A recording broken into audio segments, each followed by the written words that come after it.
Hey guys, when you're a libertarian and you support less government and sometimes no government whatsoever, people will always go up to you and you always get it eventually and say, who will build the roads? So much of the time when you believe something like that, who will build the roads and not the government, you normally believe that government is necessary to provide a service for all these roads for people to get to A to B. And without this state enforcement, no one will ever be able to get from my house to my friend's house, from my house to London, from my house to Edinburgh, whatsoever. It will just be impossible. Tyrants will take over. Now, usually most of us can provide you with some hypothetical examples and philosophical ones as to how roads would be managed without the government doing them. But most of the time we don't actually manage to give you any real life examples because, well, there are so few of them. Well, recently in Bath there has been this fantastic real life example of how roads can be provided to people for profit without any necessary government force. There's this farmer called Mike Watts, and when he found out that the local road, the A341, had been undergone by a landslide, he realised that he could save people a heck of a lot of time and make a bit of money out of it by providing a service for people to go down. So he built a 400-metre long road and charged people £2 per each time they go up and down it.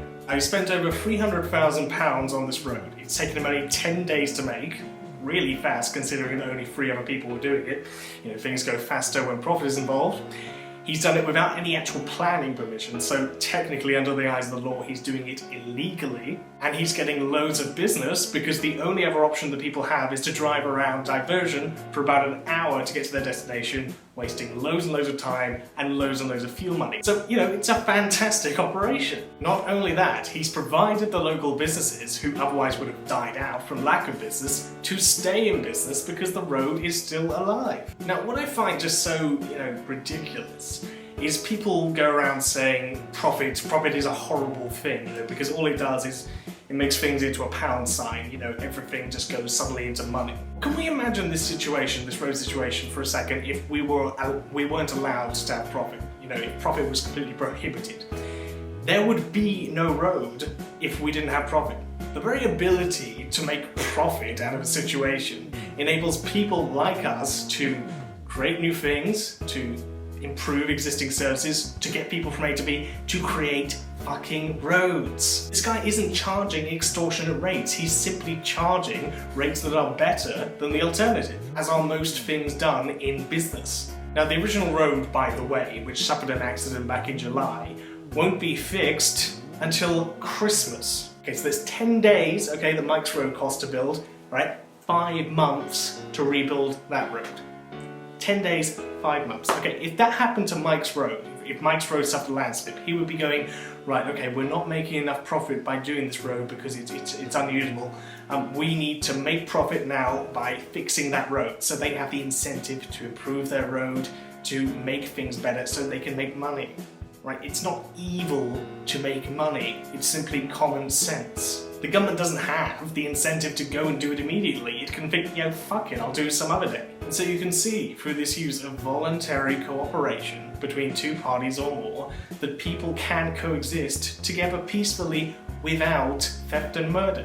Sure, the guy might not have been doing it for the best intentions. He might not have been doing it out of the goodness of his own heart, but the fact that he did it, there was a profit incentive there, has enabled him to provide a great service to consumers with no force whatsoever being used. So, when people like Owen Jones and Russell Brand go around saying, profit puts money ahead of the needs of the consumer, they're just being bloody ridiculous. They're alienating themselves from logical economics. These private incentives push what could be possibly very evil people, we don't deny that, to do good things, to at least play it good, to provide people with good services. Because if they don't attract the consumer towards them, they won't make any money.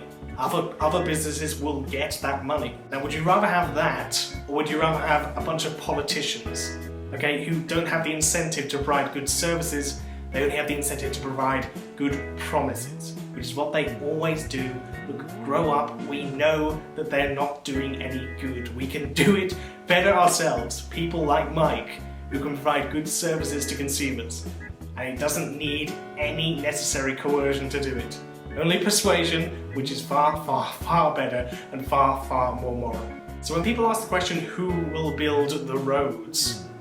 Tell them this: we will. How about we do things for a change, rather than relying constantly on governments to do it?